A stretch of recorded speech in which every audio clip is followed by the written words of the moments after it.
Hello everyone, I am the Mandalorian, and today we are coming at you with a couple of looks at some Star Wars The Black Series, The Mandalorian, Din Djarin, and Omega from The Bad Batch. So it was only a matter of time before I got to a Star Wars review. Now, my call sign is the Mandalorian, so we had to get these in here at some point, and I am a huge, lifelong Star Wars fan since I was a little boy. I grew up with all the original movies and then the prequel era. I've loved all the animated series, loved all the Disney Plus, most of the Disney Plus series. So the comic books, the novels, you name it. Whenever I can get my hands on some Star Wars, we definitely like to do that. So it is only fitting that we will start with some Black Series on this channel. So obviously we're taking a look at The Mandalorian and Omega, and let's take a look at that artwork. Really cool. I like that they do that with the Black Series, that they switched over a couple years ago to give us this side panel artwork. And not to mention the plastic packaging again. I understand the plastic-free packaging, the reason for it, but honestly, for inbox collectors, and honestly, if you're just a kid at the store or just walking by, these window packaging, I mean, they're more striking. You could see what's actually in the box and what you're buying, the contents of it.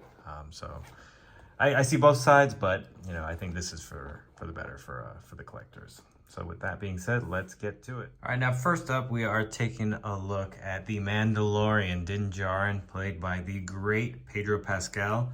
And this is the newly tooled Mandalorian. It's a lot more accurate, new armor pieces. And the big difference with this Mandalorian Black Series is the updated helmet sculpt. And I have to say, it looks fantastic. Straight out of the show, they really nailed it on this one. Of course, we have his insignia here on the shoulder pad. Got some nice coloring along the waist, on some of the flaps. And we've got some new boots here. I like that he still has the pieces of the Shore Trooper or the Scarif Stormtrooper on his wrists there. It's a nice little Easter egg. And this is the first time we're getting a Black Series Mandalorian with a cloth cape, and I'm definitely digging this. It's got some battle damage on the bottom of it, obviously, because when he's on the run protecting little Grogu, it's going to get messed up along the way. So it's your standard articulation that we've come to know and love with the Black Series. And this, so far, for the Black Series, is easily the definitive Mandalorian figure. I think this came out great. I mean, it's just like a mini replica of what we see on the show. So definitely feeling that. Well, let's take a look at what he comes with. Now, there's no Mandalorian without his trusty jetpack, and that looks great. It's got a nice Beskar shine to it. He's got his standard Mandalorian blaster that we've seen before. Got a small blade, which I do not think any of the other Mandalorian figures came with. Not bad. And then this really takes the cake, the dark saber, and I think this came out awesome. It's got the nice white along the edges there, so it really pops. So it's not just a black blade. The handle, the sculpting of the handle looks really nice. So yeah, I think this was a home run of a figure for Hasbro. Getting the Mandalorian. New helmet, new sculpt, new armor. Oh, what's nice is the armor is separate from his arms, which the other ones were kind of sculpted on. So this gives him extra range of motion. I like that. Nice touch. All right, that is our Mandalorian Black Series. All right, now we are taking a look at Omega, the lovable clone of Jango Fett from the Bad Batch. This is our second Omega figure. I have the first one, but I will have to say right off the bat, I think this one is the superior figure. This is the figure from season 2, where she's been more of a part of the team with the rest of the members of the Bad Batch. And I just think this is a more field-ready, battle-ready look. And she comes with some surprising accessories. I thought this was a hat that would be removable, but she actually comes with a second head sculpt, and the second head sculpt, actually both head sculpts look amazing.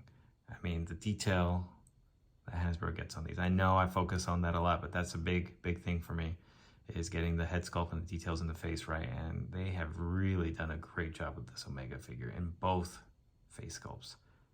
One, she's a little bit more determined. This one, she's more of that happy-go-lucky free spirit that we see on the show, and she's got her hair flowing. I think this came out great. What Black Series does is they do, for the animated characters, they do a live-action interpretation if that character has not received the live-action treatment, and Omega has not yet. I'm not saying she won't in the future. My guess is that she will, but as of right now, she's only appeared on the show, on the cartoon, and I thought they did a fantastic job bringing her likeness to live action.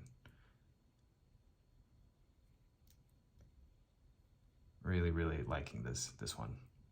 And that's not all for accessories. She comes with her trusty bow and arrow, her Star Wars bow and arrow, and we've got some translucent plastic along the band here and along the arrow to give it that laser effect. And the sculpting and detail work on this is just awesome. This is just a unique weapon, newer weapon in the Star Wars universe, and I think they did a great job. And as a bonus, they gave it to us in a collapsed version, so she can carry that around with her when she's not using it. That's really cool. Didn't have to do that, but they did, and I definitely appreciate that. We've got a nice gold on it. So yeah, I think this Omega figure is excellent.